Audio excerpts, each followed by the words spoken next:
Chairs No Wedding, episode number 574, Maggie Peterson interview, part 2.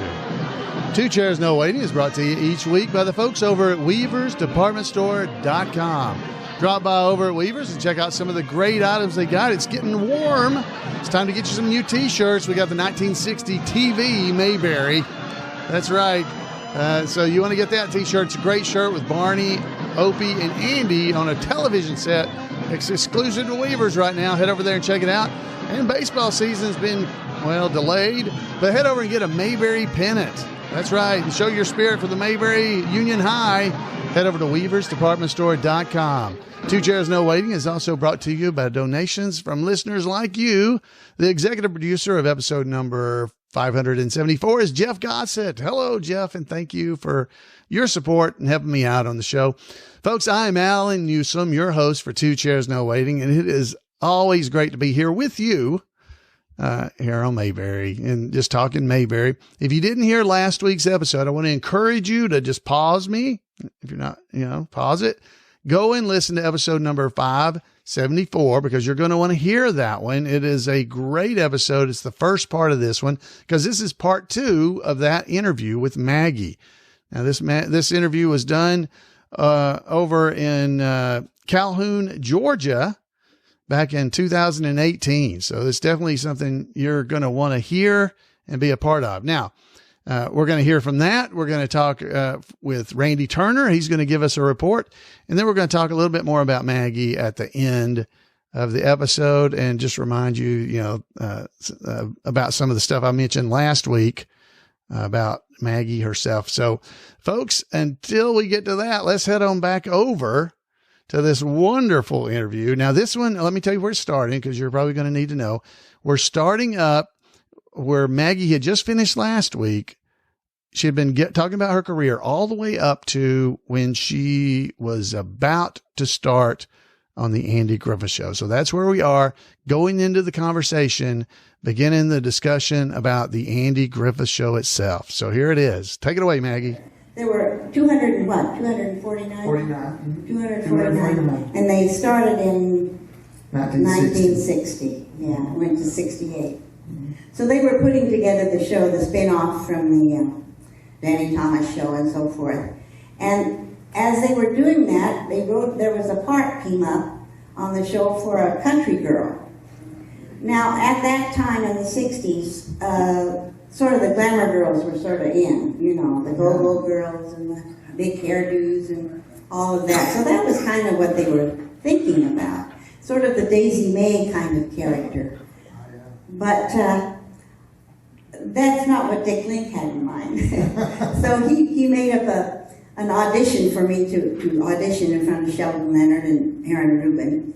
And I did, and they decided not to go with the glamour girl, but to go with a real kind of mountain girl. And that's how I got the part. Okay, so the pictures here, they had the opportunity here for... See, that's what they wanted. You had Donna Douglas, Ellie Mae Clampett, and you had later on, I guess,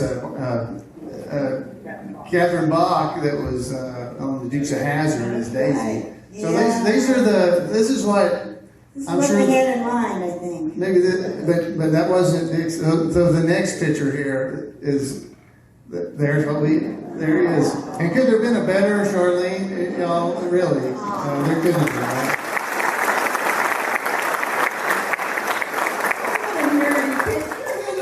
There was the character, and you doing the character. It was kind of a wholesomeness to the character as far as a naiveness that I think came across a little bit. But then you seem to really like the men at some point. But as they went through this, there was a interview they did with you. Oh, yes, CBS did an interview. Yeah, so we've got a clip from that. We have a clip of that. Okay, that kind of sets the tone here. On came the rambunctious hillbilly family, the Darlings. Maggie Peterson played Charlene Darling. Well, Charlene loves men. She doesn't put on sexy. She's not, it's just good-natured, healthy love of the opposite sex. Well, there you are. So maybe, That's right. So this next little video, you know, her, you know, demeanor, you know, quiet demeanor, obviously there is Charlene. This next clip really demonstrates how she was shy and came from the mountains. So let's go ahead and see that. All right, let's see this clip. Charlene, cut it out. Sheriff Andy, be still. Just want to snuggle up to you a little. Charlene, you're a promised person. Dad Wash, I ain't never promised him nothing. It's all Paul's idea. Come on. Charlene, I'm old enough to be your father. He's sure been beautiful preserved. All I want to do is hold you just once to my arms. I couldn't do that. I won't tell your aunt. Charlene, you owe something to that boy that's been in the service for 3 years. Send him a fruitcake. Huggy, huggy. No.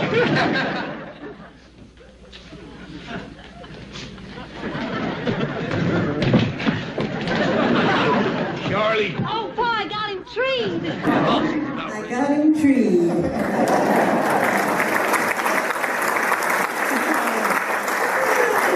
That's a great scene because you see Andy trying so hard to get away and not to encourage you at all, but you're just continually coming at it. Oh man, I love it. It was wonderful when we shot that. Andy, I was new. This was my first show I'd ever done, and they were being very sweet and careful with me, and they let everybody else go home, and then we shot this with very few people on the set.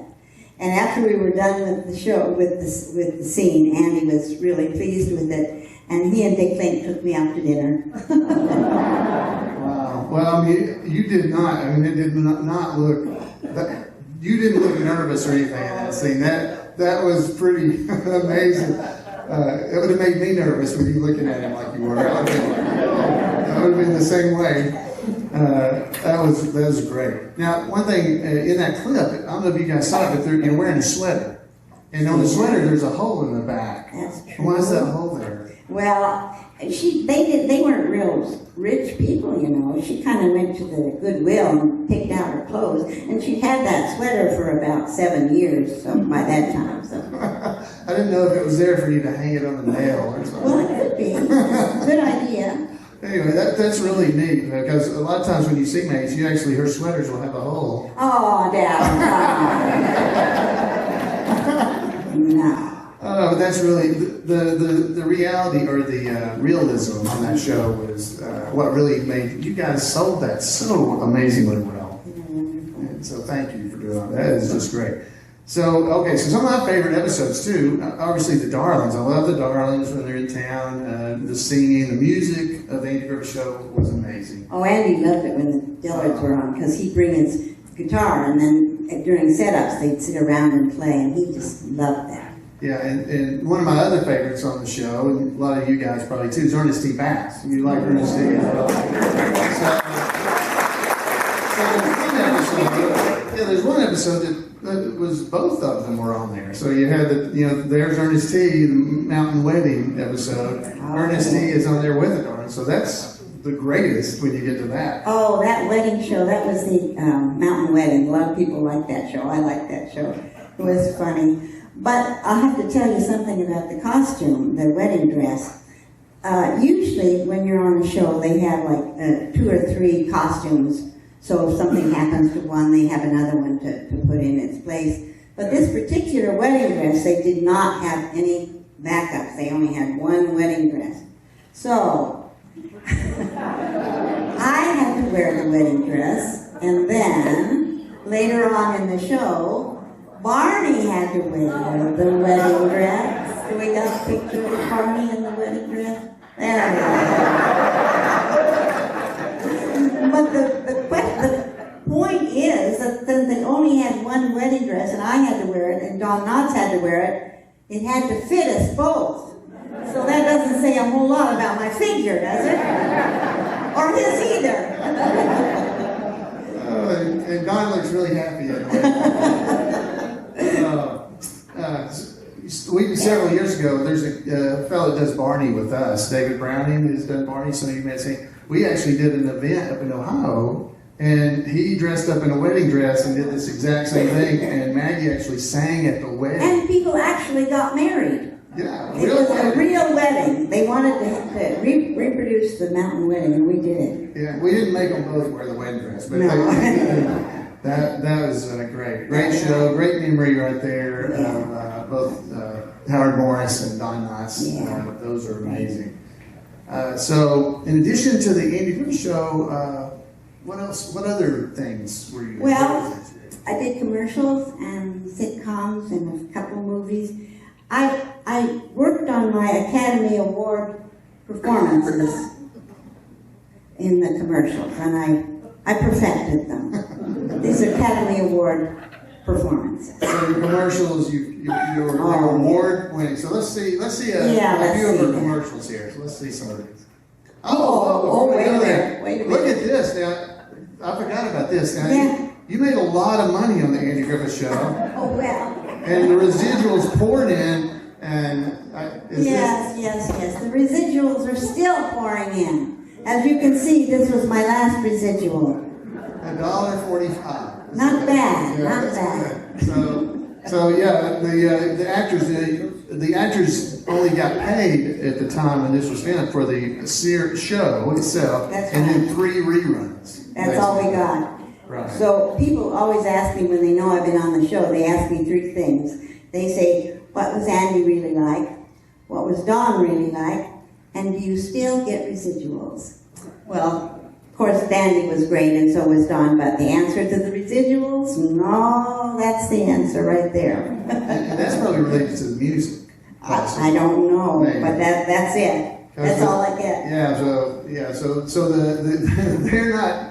It wasn't until the 70s they changed some of those rules. So some of those actors, like the Brady Bunch kids and some of them, Oh, I think they're they doing actually very well. They get money still. But They don't have to work anymore. But Leave It to Beaver, Andy Griffith Show, all those shows. That was it. Yeah. So as we said, your commercials, Oh, I did get the some. acting was, it was outstanding. Let's see these clips here. Academy Award. Performances, yes.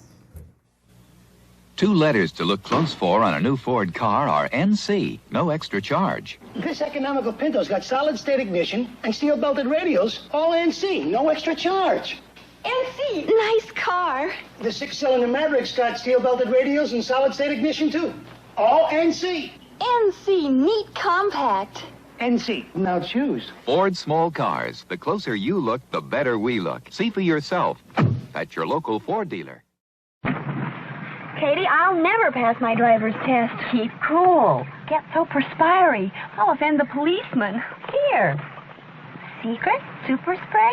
With my problem? Secret has Isanol. Isanol? Terrific the way it stops odor. You naturally feel cool, calm. I'll try it. Got your license. Kept ice cool. New Ice Blue Secret Super Spray with Isanol helps you feel cool, calm, protected. Good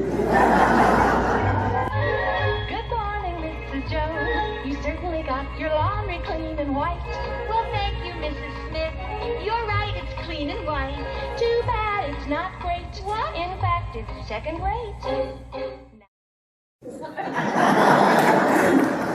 So you may recognize somebody else on this commercial if you're looking at this, right? So That was Jackie Joseph. You remember Jackie Joseph, Romina? That's how Jackie and I met, was on this bold commercial. and that commercial, by the way, is on YouTube, and it's very long. it's a minute or a minute and a half long, and you sing the whole commercial. Yes, we did. It's really amazing. Yes.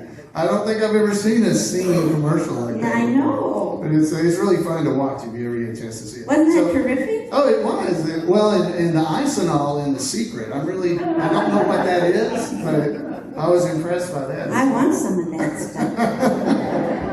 But you did a lot of commercials. Yes, I did. That's really how I earned a lot of my money. And we did get residuals for commercials. Yeah, I've always said commercials are a good thing for actors. Oh, well, they're wonderful. Especially now. And then, too, we got residuals that went long time. And as it turned out, I never did one that didn't run, so I was really lucky. And that Secret commercial, there's actually, I've seen them. That Secret one she's getting her driver's license, when you just saw. There's another one exactly like it. She's in it too. The only difference is she's dressed different. That's the only difference. I don't know we did a bunch of them. Yeah, it was just, we mentioned it earlier, and she doesn't know why they filmed them. Maybe for different areas of the country. I guess. Or something. I don't know. Anyway, but weren't they outstanding? Weren't they outstanding? Yeah, they're great. Didn't y'all like them? Didn't you think it was great? They don't play commercials like that. All right, so you did commercials, you've done Andy Griffith Show, and what's some other... Well, I did some sitcoms. I did one with The Odd Couple, and yeah, we got a clip of that. I think you do. This was, okay, this is The Odd Couple. You go good rotten line. Good morning, I'm your hostess. My name is Barbara Jo Babcock. Have a glass of water, please. Just a moment, sir. Good morning, my name is Barbara. Welcome aboard Flight 62 to Houston. We will be flying at an altitude of 32,000 feet, arriving in Houston at 10:30 Central Standard Time. This is a pressurized cabin. If at any time we should lose our pressure, an oxygen mask will drop down in front of you. Drop it, please. Oh, sir, this is only a demonstration. Practice me. Sir, that won't be necessary. Just hold it over your mouth and breathe Yes, but I can't breathe normally. I have a sinus condition. Sir, as long as you have a nose and a mouth, it'll work for you, too. Sergeant. Certainly inspires confidence. You inspire sarcasm. In case of emergency, we have emergency exits located in the front of the cabin. We have 2 located under each wing and 3 at the rear of the air. Yes, the man with the sinuses. Why do you have emergency exits? Obviously not to bail out. They didn't give us parachutes. Believe me, sir, they have a purpose. I know they have a purpose. It's an emergency. I just wondered what kind of emergency you're thinking about. Well, in case the plane is forced down and catches fire. Oh, my God! Let's go ahead and go to the next clip. Now, this is from the Love Guy. This is in Don Knotts.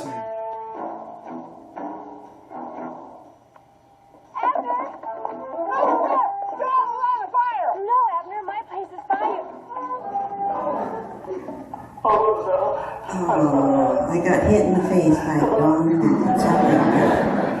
Pretty sad. Oh, wow. So you were the stewardess on the Odd Couple. Yeah. That was pretty funny, by the way. I've never seen that. That was pretty fun to see. That was really fun to do because they were such pros.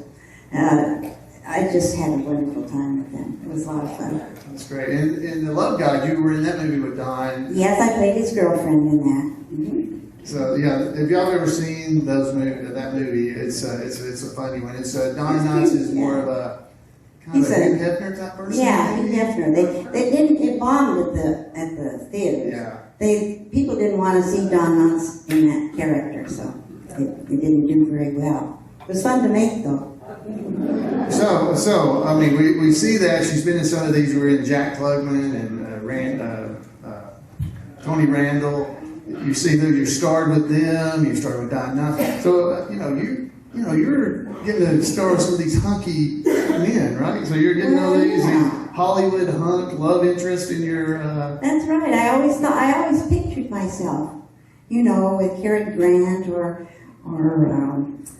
all these hunky guys, all these women, George Clooney. Yeah, like that. Eat your heart out. Yeah. Woo. That's what I expected, but that's not quite what I got. So these are the folks you started. These are my leading men. And Don Knotts,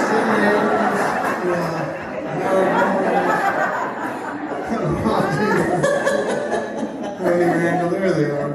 Hi, There's Tom Lester from Green Acres. And Bill Dana, and Hope Howell. And of course, Hope Howell. So that was my Hollywood career. This has been so much fun. I thank you for being here. I hope you enjoyed what we had to say today. We talked about not getting residuals, but I have to correct that because I get residuals every time I come to a place like Calhoun and meet the people that like the Andy Griffith Show. Couldn't get better residuals than that. So thank you so very much.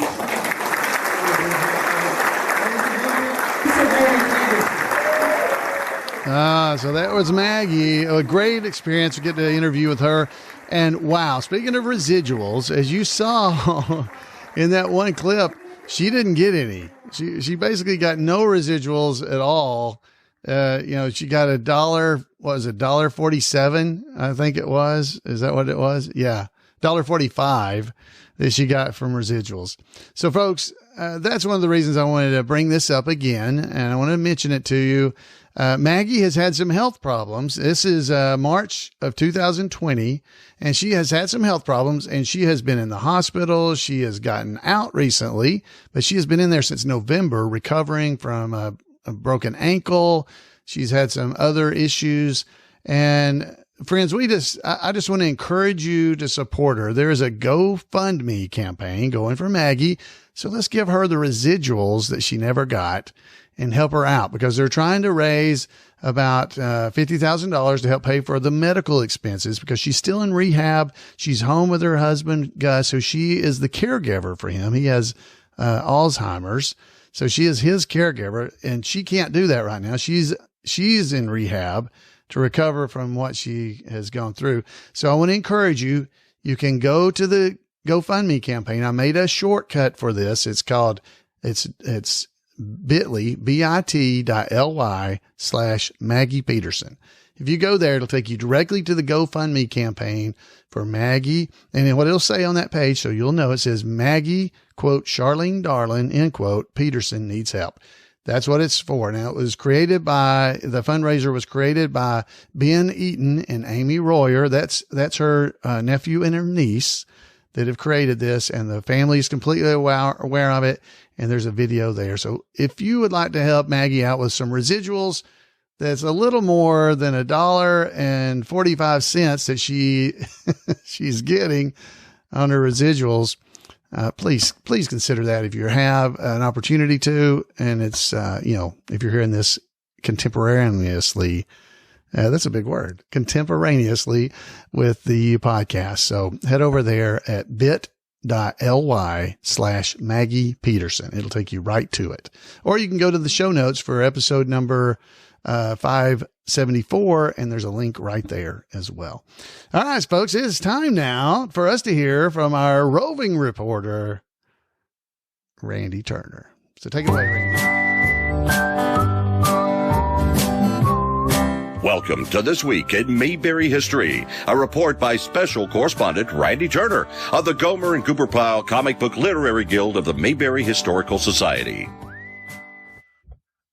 The musical mountain family, the Darlings, were first seen in the episode The Darlings Are Coming on March the 18th, 1963. Andy Griffith was musical himself and was always glad to feature music in the show. He had previously included the bluegrass band The Country Boys in 2 episodes, Mayberry on Record and briefly in Quiet Sam. That band's music was also included on the album Songs, Themes, and Laughs from the Andy Griffith Show, before they changed the name of the band to the Kentucky Colonels. But while the Country Boys did appear first in the Andy Griffith Show, their musical performance was really only featured heavily in the first of their 2 episodes. When writers Everett Greenbaum and Jim Fritzell came up with the idea for a musical family that came down from the hills, creating a bit of havoc in the process, the show's producers were on the lookout for a new bluegrass band to play the musical sons of the patriarch Briscoe Darling. Luckily for Mayberry fans, the young bluegrass wizards known as the Dillards had just moved from the Ozarks to try to land a recording contract in Los Angeles, and they quickly did just that when they were signed by Elektra Records.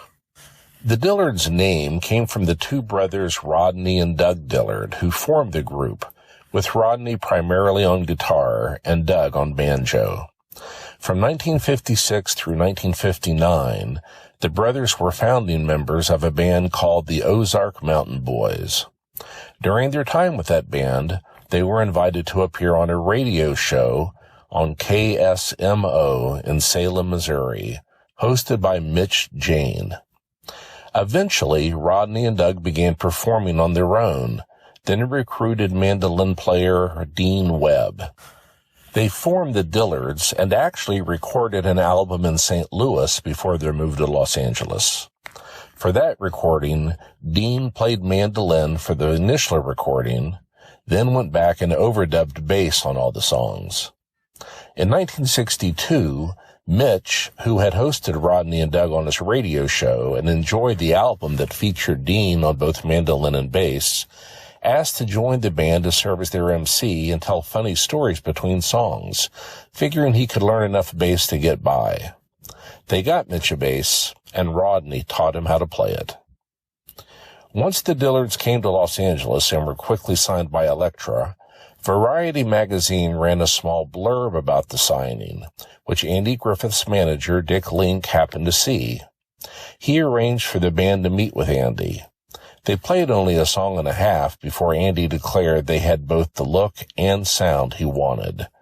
They had been in Los Angeles less than a month and were now featured in a hit television show. While bluegrass had some limited exposure on national television through appearances like the Country Boys and Mayberry, and Flatt and Scruggs performing the theme song for the Beverly Hillbillies, the popularity of the Darlings led to the Dillards performing in an additional 5 episodes, giving the distinctive American genre bluegrass its first truly wide exposure on national television. The band members did initially worry that their Deliverance-style demeanors, including Rodney's slack-jawed performance, might be playing in the negative stereotypes that could damage their reputation in the bluegrass community. Of course, that was not the case at all, with the public realizing that these were just broad roles being played by the band as actors. And of course, none of the 4 really were actors. The joke of the group was that they were emotionless with vacant stares, while their pa, Briscoe, would describe them as all riled up. The 4 never had any written lines, other than ad-libbing thank yous and good nights to Aunt B in that initial episode. The lack of lines was twofold. First, as stated, the boys were far from trained actors, so having them play outwardly emotionless characters handled that quite nicely. And of course, they also would not have to be paid as much with no lines. But before you think this was a monetary decision by the producers, understand that Andy Griffith always encouraged them to use their own original music on the show whenever possible. In the early days of television, residuals for reruns were only paid out a handful of times. But thanks to Andy's insistence about the Dillards using their own music, the band continued to receive royalties decades after the show ended. Well, that's it for this week. As always, thanks for listening. And remember to take Andy's advice and go out there and act like somebody. Thank you, Randy. What a great report about the Dillards, Charlene's brothers, on the show. If you'd like to make sure you don't miss out on any of the great things that Randy is doing on the internet about the Andy Griffith Show, send him an email at turnersgrade@gmail.com. turnersgrade@gmail.com, and he'll make sure you don't miss out on any of the great fun he's having, which is like the ambassador program. There's all kinds of stuff. The Andy Griffith Show ambassadors program that he started. You can go to facebook.com/tags ambassador program, and you can get there. Just go and search for Andy Griffith Show ambassadors program. I'm sure you'll find it on Facebook or in Google. Just go find it. Randy, thank you again. And again, we're talking about the residuals. Friends, I want to make sure you really take that seriously. Let's go out there and give Maggie some of the financial residuals she never got. She talked about that she got residuals from the friends and family and fans and smiles that she got going to the Mayberry events. But let's bless her heart with this as well. So you can go to bit.ly/Maggie Peterson. It'll take you directly to her GoFundMe campaign. You can head over to the podcast at twocairsnowaiting.com and look for episode number 574, and you'll see all the links in the show notes there as well.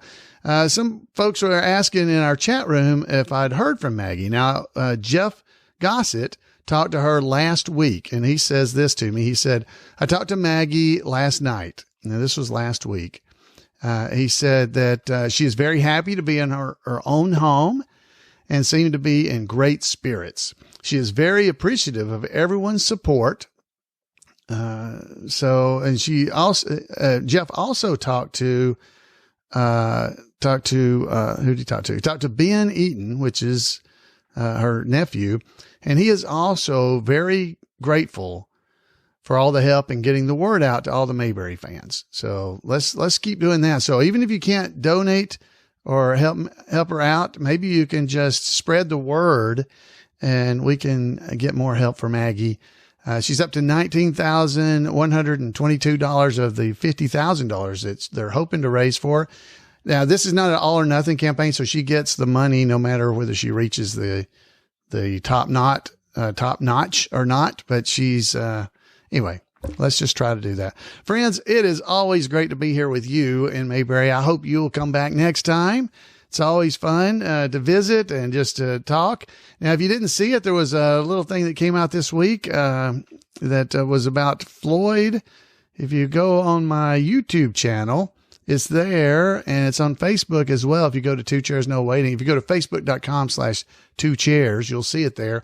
I did a little live thing on Sunday night, the 22nd of November, 2020, which was basically Floyd sitting outside of the barbershop reading the newspaper to people. So if you're interested in that, you should go check it out. I'll put a link in our show notes so that you can go and see it if you'd like to. Maybe I'll publish it as a podcast at some point. Who knows? So I would love to hear from you. You can give me a call at 888-684-8415. Or you can email me at floyd@imayberry.com. Let me hear from you. I want to hear what you think about these podcasts without Maggie. We've got the possibility of having another one with Ronnie and Maggie where they do a little Q&A. But we're just going to have a lot of fun here in Mayberry. Everybody stay safe, stay healthy. Wash your hands, cough in your bent elbow, all those kind of things. Until next time, everybody, stay well, and we'll see you right here on 2 Chairs No Waiting.